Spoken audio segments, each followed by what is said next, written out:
बहुत विकास हुआ। मोदी के भी सब 370 फीट ला देंगे, काहे के लिए लाओगे यार? ले आलू से सोना दीजिए तब राहुल गांधी को लाएंगे। नमस्कार, प्रणाम। हम हैं निहाल निहारिका यानी कि आपकी भाभी जी, और आज हम फिर से निकल गए एक बार मैदान में, और आज हम आए हैं लौ नगरी जमशेदपुर में। जी हाँ, जमशेद जी टाटा जो है उन्होंने बसाया था इस शहर को, लेकिन आज इस शहर में देश भर से लोग आते हैं, रहते हैं, यहाँ अपना रोजगार करते हैं। तो यहाँ पर बीजेपी का सर्वाधिक कब्जा रहा है। अब देखिए कि 2 बार से सांसद रहे हैं विद्युत वरण महतो यहाँ पर बीजेपी की तरफ से। पिछली बार 2019 में जो है वो चंपई सोरेन को हराए थे, हालांकि उस बार तो समझिए कि लकीर रह गए, क्या कि झारखंड के सीएम ही बन गए। लेकिन इस बार एक तरफ विद्युत वरण महतो है, तीसरी बार मैदान में उतरे हुए हैं, दूसरी तरफ समीर महंती हैं, है ना। और वो जो है वो मतलब मजबूती से टक्कर तो दे रहे हैं, लेकिन जहां तक बात की जाए इतिहास की बात की जाए, इस लोकसभा क्षेत्र के इतिहास की बात की जाए, तो वहां पर जो है यहाँ पर कभी भी 3 बार लगातार किसी ने जीत हासिल नहीं की है और किसी ने हैट्रिक नहीं लगाई है। तो हमको लगता है कि विद्युत वरण महतो पर एक ये भी थोड़ा सा दबाव रहेगा कि क्या वो फिर मतलब एक बार ये इतिहास बना पाएंगे कि नहीं बना पाएंगे, और ये जो है वो देखने वाला विषय होगा। क्योंकि यहाँ पर देखिए कि तमाम तरह के मुद्दे हैं, यहाँ क्षेत्रीय मुद्दे हैं, राष्ट्र के मुद्दे हैं। लोग ये भी देखते हैं कि अंतर्राष्ट्रीय स्तर पर देश का कितना विकास हुआ, अंतर्राष्ट्रीय स्तर पर देश कितना आगे बढ़ा। तो चलिए घुमाते हैं आपको जमशेदपुर, आइए। दीदी ये बताइए कि आपको कौन सी पार्टी अच्छी लगती है, आपको आपका काम कौन से नेता ने किया? मेरा अपना खुद का माने हम लोग का जमशेदपुर में जो हम लोग देख रहे हैं महिला लोग, हाँ। हम लोग पढ़ी लिखी तो नहीं है, लेकिन इतना जरूर जानते हैं कि जब भी सुख दुख में हम लोग का खड़ा हुआ है, श्रीमान बन्ना गुप्ता जी ने किया, चंपाई सोरेन जी ने किया, अब उनके बीच में जो समीर महंती जी ने आया, वो भी करने के लिए राजी भी है और कर रहे भी, बुला रहे, तो जो पहचान भी नहीं है उनका, लेकिन फिर भी आ रहे हैं। लेकिन एक जो बाहरी भीतरी वाली थोड़ी सी लड़ाई है वो यहाँ पे भी देखने को मिलती है। कहीं नहीं है, नहीं, कहीं नहीं। ऐसा तो नहीं है ना कि बाहर के जो लोग हैं वाली भाभी है। जी हाँ, वाह वाह वाह, बहुत खुशी हुआ देख। कैसे हैं आप? हाँ, बहुत खुशी। अच्छा, टीवी देखते हैं? हाँ। अच्छा ये बताइए कि यहाँ पर जमशेदपुर में कितना विकास हुआ 10 साल में? बहुत विकास हुआ। मोदी के भी समय में टाटा कंपनी का भी विकास हुआ है अच्छा, लेकिन एक आदमी 10 आदमी को खुश नहीं कर सकता है, प्रत्येक व्यक्ति को, लेकिन पहले से बहुत अच्छा। झारखंड में इतना तेजी से जबरन धर्म परिवर्तन क्यों कराया जा रहा है? वोट बैंक के लिए। वोट बैंक के लिए? नहीं, वोट देंगे गरीब नेता लोग। एक सेकंड देखिए, ये लोग टारगेट किसको करते हैं? गरीब तबका को। गरीब तबका को क्या जरूरत होता है? मान लीजिए साधारण मेडिकल का भी उसको जरूरत पड़ता है, ठीक है, साधारण मेडिकल का भी, तो उसको थोड़ा सा मदद कर दिए। और सबसे आसान होता है हिंदू धर्म को परिवर्तन कराना। दूसरे धर्म में आप सुने हैं कभी कि दूसरे धर्म में भी परिवर्तन हुआ? कोई दूसरा धर्म में था और किसी में परिवर्तन हुआ? कभी नहीं सुनिएगा। मतलब ये आम, हम एक मिडिल क्लास की बात कर रहे हैं जो एकदम अपना जो है वो कहा जाए कि मेहनत कर रहा है, कमा रहा है, एकदम मिडिल क्लास की बात कर रहे हैं। तो एक माइंडसेट ये बना हुआ है, तो क्या लगता है कि इसको भी थोड़ा सा बदलने की जरूरत है और इसके लिए सरकार को भी व्यवस्था करने की जरूरत है? वो सरकार को व्यवस्था करने की जरूरत है, टेक्निकल एजुकेशन मिले लोगों को, टेक्निकल एजुकेशन मिले, इसके देश का जो भी समग्र विकास हो सके, विकास होगा, आगे बढ़ेगा। दूसरा चीज मैं मोदी जी को एक चीज करना चाहता हूँ, एजुकेशन और हेल्थ सेक्शन में बारे में, जो कि इसमें काफी माफियागिरी चल रहा है देश में, जिसको खास ध्यान देने की बहुत जरूरत है, खास करके एजुकेशन और हेल्थ सेक्शन। मैं जब से वोट देना चालू किया बीजेपी को वोट देते हुए आ रहा हूँ। क्यों, इसका कारण क्या है? हमारा सोच एक ही है कि देश है तो हम, राष्ट्रीयता एकदम हमारा भावना देश का साथ जुड़ा हुआ है। देश है तो हम है। अरे आइए मिस्टर, आधा कमाना खाना ये तो लगा हुआ सारा जीवन हम लोग को खटना है। आप बोलिएगा हाथ पर बांध के बैठिएगा कोई खिला देगा? ऐसा हो ही नहीं सकता। अच्छा भैया, लेकिन एक भैया कह रहे हैं कि राष्ट्रीयता सबसे ऊपर है, लेकिन एक नरेंद्र मोदी पर यह भी आरोप लगता है कि वो राष्ट्रीयता को जो है वो ट्रिगर करते हैं, हिंदुत्व को ट्रिगर करते हैं, जो जिस धर्म से बिलोंग करता है उसे विपक्ष का। नहीं, वो सो गलत जो बोल रहा है एकदम गलत बोल रहा है। 400 पार होना जरूरी है। बाप रे, क्यों? अरे क्यों, पूरा देखिए देश कहाँ से कहाँ पहुँचा दिया। हिंदुता करते तो गुनाह क्या है? अगर हिंदू हो के हिंदू का बात करते तो क्या गुनाह करते हैं? कौन से इसमें गुनाह है? अगर हिंदू है, हिंदू का बात करता है, किसी धर्म को गाली तो नहीं देता है ना। वो हिंदू है, अगर हिंदू को तो गाली नहीं दे रहे। अरे हिंदू, हम हिंदू है, हिंदू का बात गाय नहीं करेगा अपना धर्म के बारे में। अब के बाद 400 पार होना जरूरी है। लेकिन लोग कहते हैं कि पहले पूजा पाठ नहीं होता था, लेकिन अब उनके नाम पे राजनीति करते हैं। उनकी बात दूसरे धर्म के लिए कोई काम करते हैं। मोदी जी जो कहते हैं उनको तोड़ मरोड़ के जोड़ा जाता है, पेश किया जाता है। उनका जैसे आपने कहा ना अभी कि वो हिंदुत्व की बात करते हैं, जो हिंदुत्व का जो लॉजिक है, ये हमने नहीं कहा, ये विपक्ष कहता है। विपक्ष कहता है, तो हिंदुत्व का लॉजिक सामने में रखते हैं। ऐसा नहीं कि हिंदुत्व के लिए सापेक्ष करते हैं, दूसरा कम्युनिटी को सापेक्ष नहीं करते हैं, ये गलत है। अच्छा, राम मंदिर की भी प्राण प्रतिष्ठा हुई। अभी हम इधर जब आ रहे थे तो देख रहे थे बहुत जगह पे अभी भी राम मंदिर के उद्घाटन का पोस्टर लगा हुआ था, अभी भी वैसी ही सजावट दिख रही थी। तो उस वक्त भी ये कहा गया था कि जानबूझ के इलेक्शन से पहले किए हैं ताकि लोग इसी पर वोट दे दें।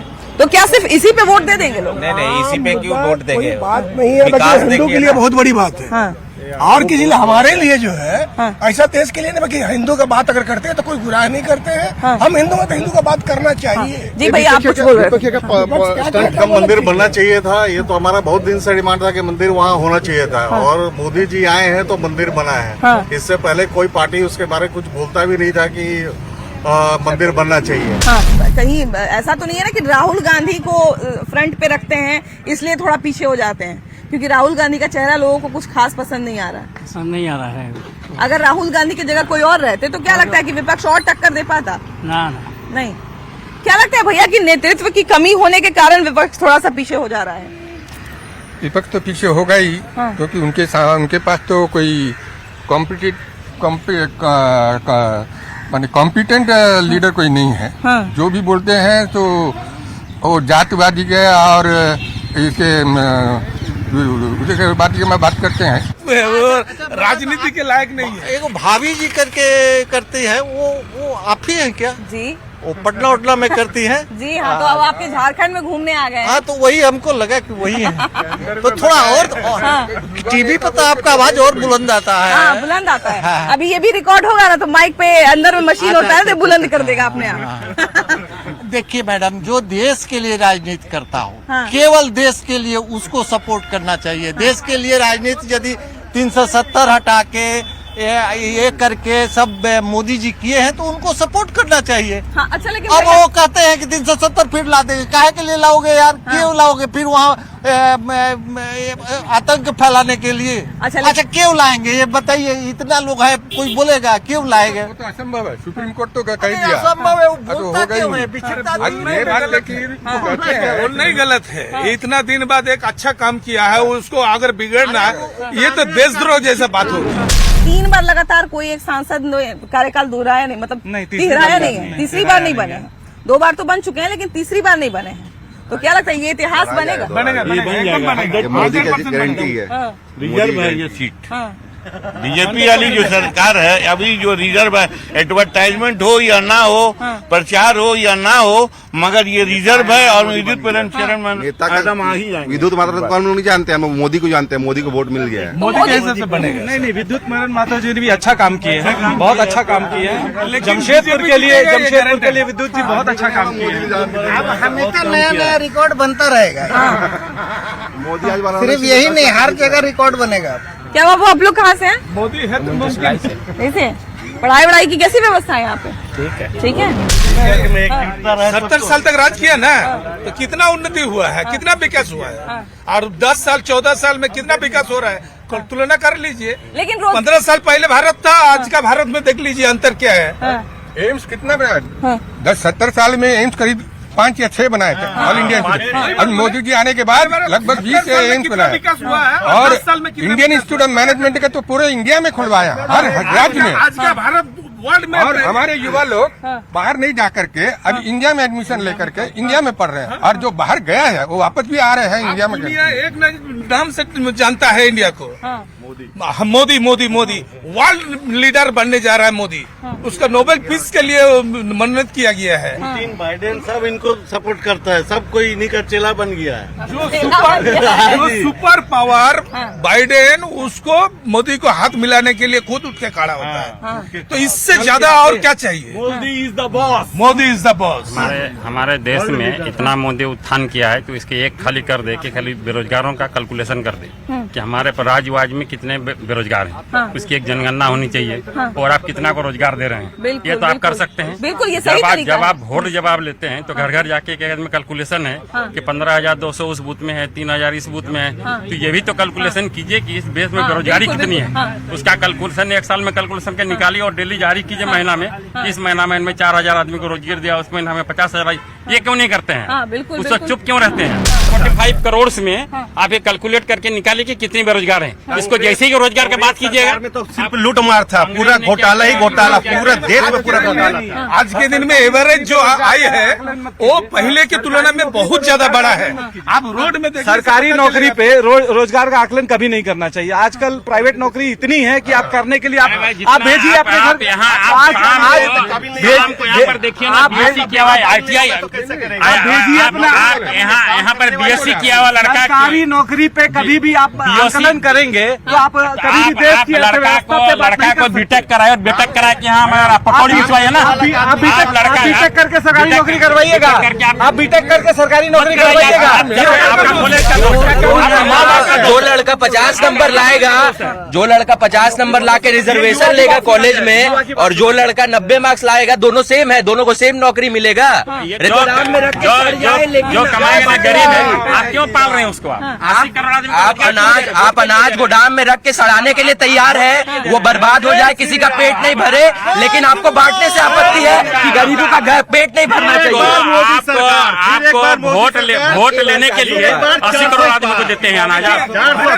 ये लोग है ना, कुछ देने से भी गलत बच्चा रहता है, नहीं देने से भी गलत से रहता है। ये लोग जाने से भी कटता है, आने से भी कटता है। कुछ उपकर माइक में बोलिए ना। आपका बोलने से कैसे होगा?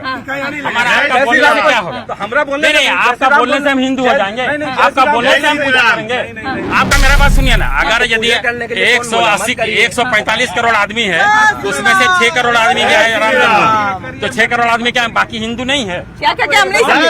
कौन बोल रहा है? बोलने में क्या दिक्कत? पूजा अरे हम आपके बोलने से हम पूजा करेंगे, आपके बोलने से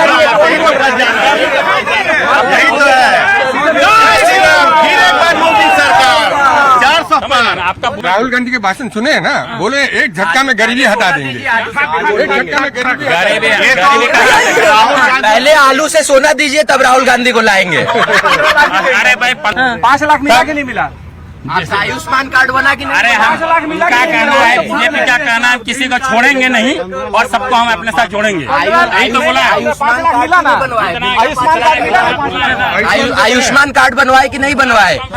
आयुष्मान कार्ड बनवाए कि नहीं बनवाए? आज अगर 70 साल में अगर आपके 70 साल में अगर कांग्रेस पार्टी अच्छा कार्य करता, देश में अच्छा काम करता, तो आज मोदी नहीं आता।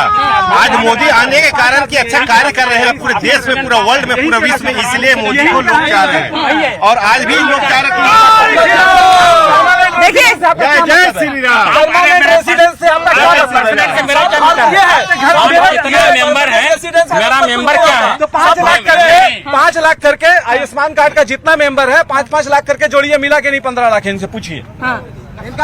हेलो, आपका जो आयुष्मान कार्ड देते हैं वो कहाँ से देते हैं आप कौन सा पैसा से देते हैं? नहीं, केंद्र सरकार कहाँ से पैसा लाते हैं?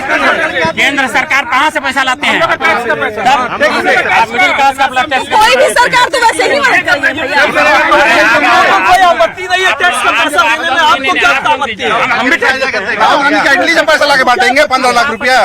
मिल गया 15 लाख, तो क्यों दीजिएगा आप? 15 लाख चाहिए। नहीं, 80 करोड़ आदमी हट गया 15 लाख वसूल, 370 हट गया 15 लाख वसूल, राम मंदिर बन गया 20-25 लाख वसूल। अभी तो हम लोग करोड़पति होने जा रहे हैं।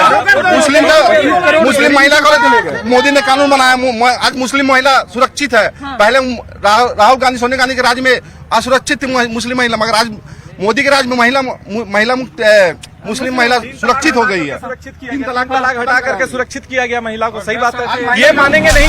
एक भी बम ब्लास्ट नहीं हुआ, नहीं तो 14 से पहले डेली बम ब्लास्ट होता था। ये सबसे बड़ा चीज है देश के लिए। अच्छा, देखिए कि यहाँ पर बातचीत तो बहुत अच्छी हो रही है।